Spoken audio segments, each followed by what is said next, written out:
Nos antigos escritórios da metalúrgica Duarte Ferreira, encontramos um filme de época do século XX, um enredo complexo contado de forma simples e que oferece várias perspectivas. A industrialização, instrumentos agrícolas, lagares, direitos sociais dos trabalhadores, guerra colonial e a história de um homem, Eduardo Duarte Ferreira. Filho do barqueiro no Tejo, no concelho de Abrantes, aprendeu a arte de ferreiro, construiu a sua própria forja e também a maior metalúrgica ligeira em Portugal, que começou a corporizar no início do século XX. Chegou a empregar mais de 1000 trabalhadores e os caminhões Berliet-Tramagal foram um dos expoentes, mas tudo acabou em 1995.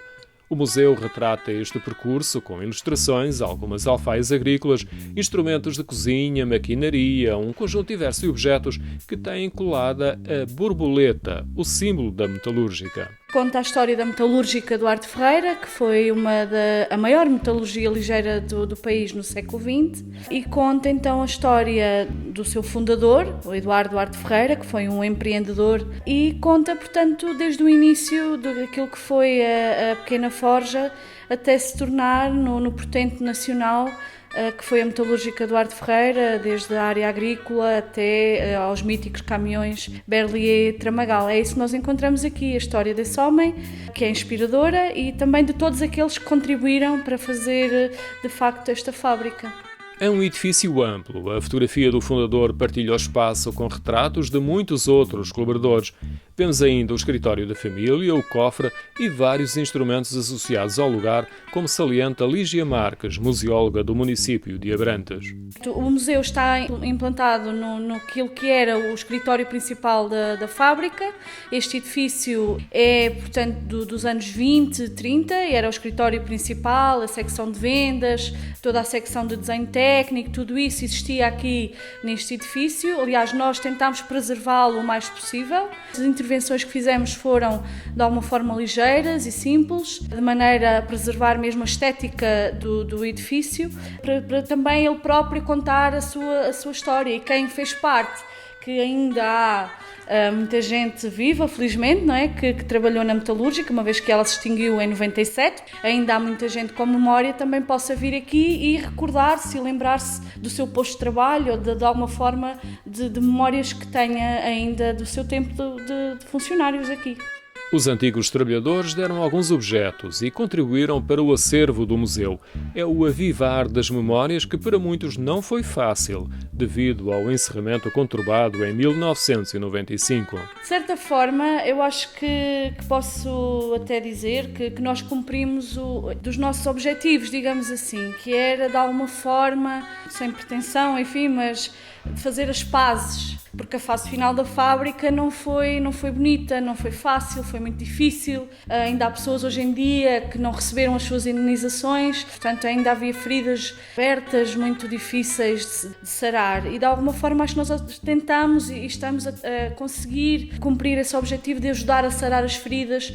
Nós também fizemos questão de não contar apenas a parte boa da fábrica, que foi maravilhosa e extraordinária, inspiradora, a história desta empresa, mas também fizemos questão de contar a parte menos boa, a parte má, digamos assim, a parte final e a parte dolorosa desta história. E se há trabalhadores que se recordam mais, já são mais velhos, que se recordam da parte boa e tudo isso, daquilo que foi esta empresa, os próprios dizem que esta fábrica foi uma escola, também aqueles que viveram a parte mais má, digamos assim, também se revêem de alguma forma aqui. E é de tal forma que nós vemos trazerem os seus filhos, os seus netos, vemos a trazerem a pouco e pouco, vão-nos cedendo objetos e documentos e coisas que têm nos seus arquivos pessoais e que nos ajudam todos os dias a construir e a evoluir a história desta empresa e deste museu.